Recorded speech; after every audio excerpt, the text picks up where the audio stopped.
Okay, so I just have to say 2 notes, and I know I'll get a reaction out of you that I just had. Are you ready? Are you ready? Yeah. Thank you. Da-da.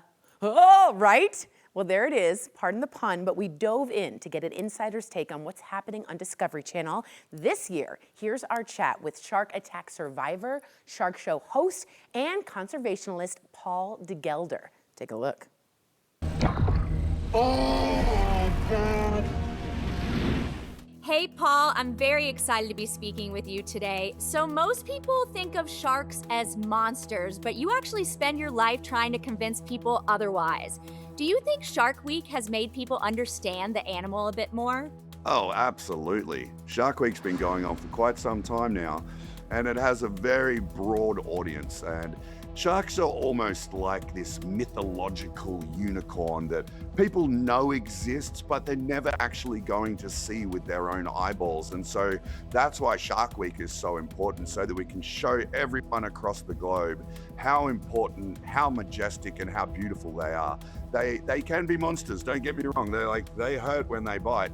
But at the same time, we like to think of ourselves as the most intelligent species on the planet. And so it's really up to us to remain safe. It's not up to the sharks. They just do their sharky stuff in the ocean. Right, exactly. They're just living in their home, just living their life. Okay, in one of your Shark Week specials this year, you're tracking down a record-breaking great white. Her name is Big Rose. I am super, super into this. Paul, you got me down there? Loud and clear, mate. Just wait.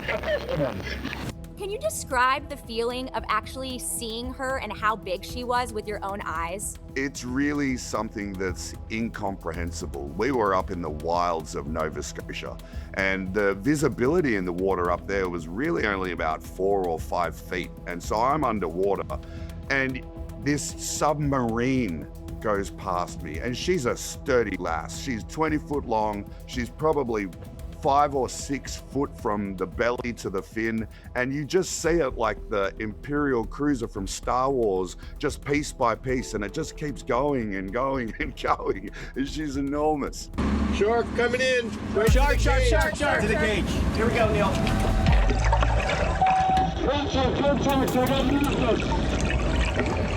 That is incredible. Okay, I need to know, why is tracking a specific shark like Big Rose so important? What are scientists actually studying? So having a shark this big tells us a lot, and knowing where she goes, knowing her migration routes, the scientists can figure out where they're feeding, where they're mating, and where they're pupping. And so if we know where the baby great white sharks are being given birth, you can protect those areas so that the populations don't get depleted through bycatch of commercial and unregulated fishing, because this is a very important keystone species. You remove a keystone species from the top of the food chain, and the whole food chain below it collapses. And so you don't want to remove too many of these sharks, whether intentionally or by accident. So this just gives them a fuller, better picture of what these sharks are doing and where they're going. Oh, that's incredible. Okay, Paul, I want to talk a little bit more about you.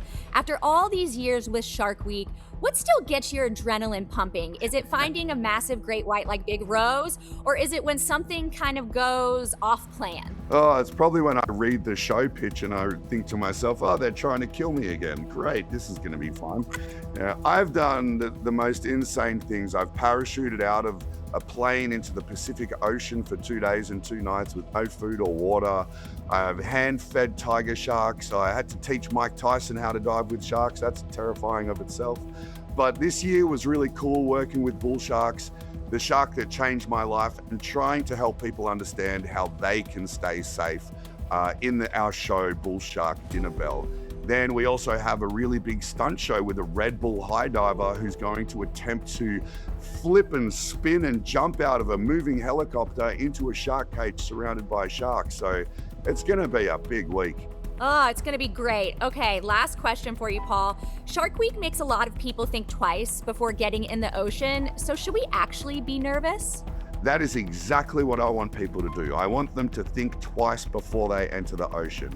Where am I? Has there been a shark encounter or attack in the area? What are the weather conditions? Have I done everything I can to remain safe in this wild place that has wild animals in it? That's exactly what I want, and I hope that message goes through to everyone. Thank you so much for joining us today, Paul, and congratulations on Shark Week. Thanks, Kelly. It's great to see you. Shark Week has more teeth this year than ever, and Paul Gelder is all over it. Check local listings for program times and info. You can also go to discovery.com and take a bite out of watching it.